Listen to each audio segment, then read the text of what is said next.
Hey y'all, happy Wednesday evening. What y'all doing? I'm about to give y'all this quick video. Then I'm gonna get me, I'm about to eat me a Red Robin honey mustard crispy chicken tender salad with honey poppy seed dressing. Y'all let me know if y'all have ever eaten that Red Robin and if you have had that salad in particular. I love, love, love, love that salad. And I got some of their steak fries. I'm ready to eat. But let's get into a couple of things that I saw earlier today that I wanted to talk about. First up, Kim and Croy, y'all. Yes, we have got to talk about them. This is according to Reality Blurb. RHOA alum Kim Zolciak and Croy Bierman finally sell Georgia mansion for 2.7 million amid messy divorce. Fans of the Real Housewives of Atlanta have mixed opinions of Kim Zolciak. Mine aren't mixed. Mine are straight through. Not interested. Okay. But some do. Some are on the opposite end of this. So, hey, whatever. Many recall her less than stellar behavior when she returned as an official cast member for season 10, and it has left a bad taste in their mouths. You mean like when she said, find another white woman that would sit on a couch full of black women and get basically and get held accountable is what she should have said. But anyway, still some viewers have sympathy for the troubled reality star. Now she has a bit of good news as the home she shared with Croy Bierman has finally sold. Kim and Croy first listed their Atlanta mansion for $6 million in 2023. The pair had to lower the price multiple times and it almost went to auction. Additionally, they were able to skirt around foreclosure multiple times as they had fallen behind on their mortgage. The estranged couple moved out of the home in November of last year. That just lets you know banks will tell you, oh, there's nothing I can do. People that work at places like banks or whatever will say, there's nothing I can do. It's the system. It's the system. But somebody's pressing the buttons on said systems on computers because for them to be able to, as this article says, skirt around foreclosure, auctions listed in the paper, and somehow it got taken back. Like the banks were trying to work with them. I'm gonna just say that, and still not getting money in the process. Not even like they were paying them in the process, but they were able to stay at that home. Who knows how long they stay there without paying a bit of a mortgage payment. But anyway, recently, the real estate website Zillow updated the listing for Kim and Croy's home to say that it had been sold. According to the site, it sold for $2,757,000. This is lower than their initial asking price. Remember, they wanted $6 million for it in 2023, but it sold for less than half of that, $2,757,000. However, this is lower than their initial asking price, but it seems they turned a profit. That's what I meant. We know it's lower than what they asked for. However, it turned a profit. As TMZ is reporting that they bought the home for only $900K in 2012. Apparently, the house was actually sold last month. So they bought it for $900K, sold it for $2,757,000. But they also had another lien on it or another mortgage on it for like 200 some thousand dollars. So even if they owed 11 million, I mean, even if they owed 1.1 million on it, they sold it for 2.757, which is good. I do wonder if there were any liens on the house or any judgments against the house, and they will get paid first before they get any profit. It says regarding the home, it has 6,907 square feet, five bedrooms. There are 7 bathrooms, and the report says that it was built in 2008. It sits on a 1.78-acre lot. So their divorce has yet to be finalized, but they have sold the home and they are both living in their own residences. So you know what? Shout out to them. That had to be like felt like a burden on them. So they sold the home. Hopefully some of their debts will be paid. Maybe they'll walk away with a little bit of change. Who knows? But Roy has an actual job in Atlanta because we talked about that and that he likes his job and they spoke highly of him. Let me see. He works at a rigging company. Croy Bierman's trying to rebuild his life as he goes through a messy divorce and massive financial trouble. He got a new job joining Superior Rigging and Erecting Company. This was November of 2024. He oversees logistics, working hard at enhancing workflow efficiency. and reducing operational bottlenecks. Translation: Croy's gone full corporate, obsessed with synergy and other white collar buzzwords. So that's good. The article, this is from TMZ, says, we're told KB's been working at the company, which played a role in building the State Farm Arena and Mercedes-Benz Stadium in Atlanta and the Hard Rock Hotel in Hollywood, Florida for a few months now. So we imagine he's learned the ropes of the place.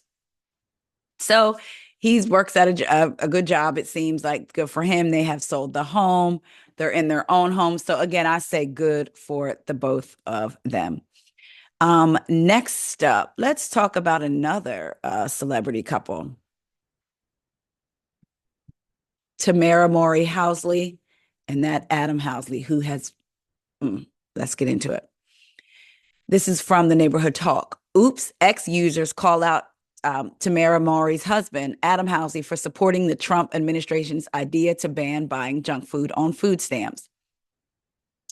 This is what he posted. As a kid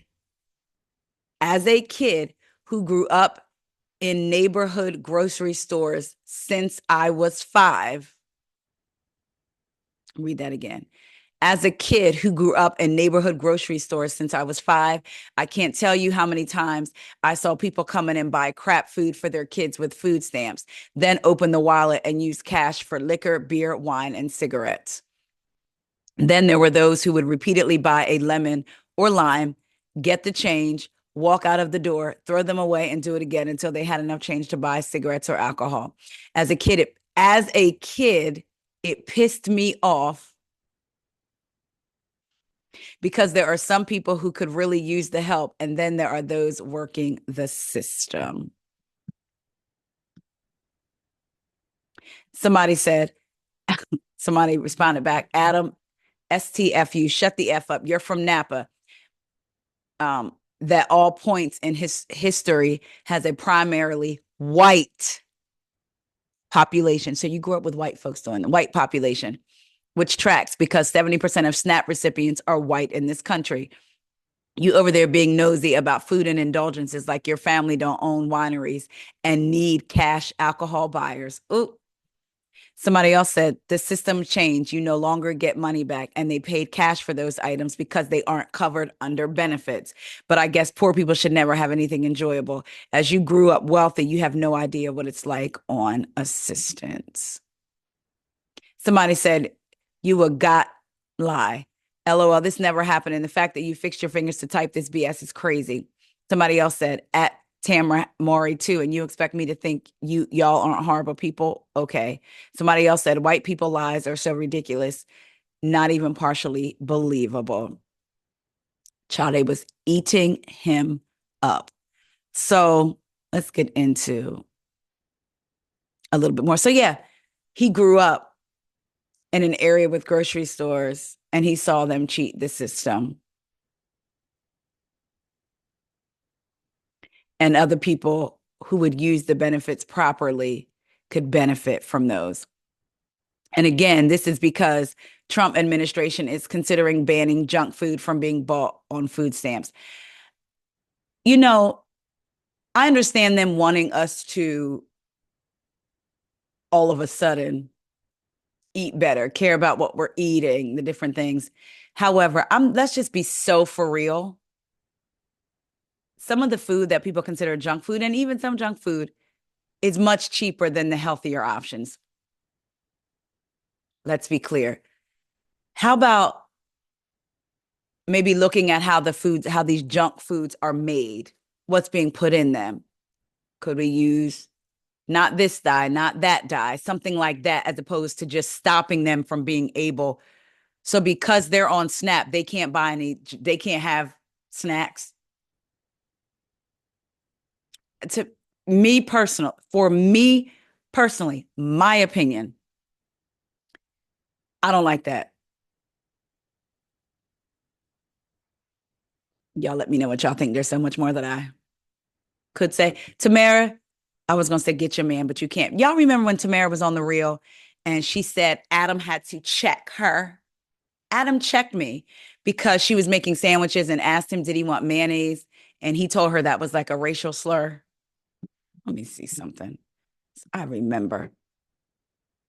I'm going to look it up because I'm going to make sure I'm telling it right. Tamera Mowrys. Y'all, do y'all remember that? Her telling that on the reel? Says husband checked her over mayonnaise. Comment. Y'all should see how I type this up. She says, here we go. Come on and show it to me. I didn't pull it up and told the people, come on. Oh, okay. Y'all, it took me to Twitter to get it, and whatever account is suspended. Here we go. Let's get it from BET. All right. I was actually checked by my white husband. I was making him a sandwich and I had some mayonnaise, and I asked him, Adam, do you want a lot of mayo on your sandwich? Why can't they just, y'all, they gonna give half the story. Hold on, because I want to make sure I'm giving it to y'all right. Because now they're about to make me scream. Okay, here we go. I asked him, Adam, do you want a lot of mayo on your sandwich? Because it's like a racial thing that white people love mayonnaise. Oh, and black people love fried chicken. But I didn't mean it in a derogative way. I was trying to help him. He said, Tamera, I don't like mayo just because I'm white. I actually hate mayo. Thank you, Adam, for teaching me that not all white people like mayonnaise. Excuse How about I had the mayonnaise out? Hey, you want mayonnaise on this? Oh, hey, you want ketchup on this? Hey, you want mustard on this? They want to be victims so bad sometimes. Like, and we know he's had some other problematic views. So I would guess who he voted for in her home. I don't know. What do y'all think about his tweet? Let's go back to it one more time. As a kid who grew up in a neighborhood grocery store, since I was 5, I can't tell you how many times I saw people come in and out and buy crap food for their kids with food stamps, then open the wallet and use cash for liquor, beer, wine, and cigarettes.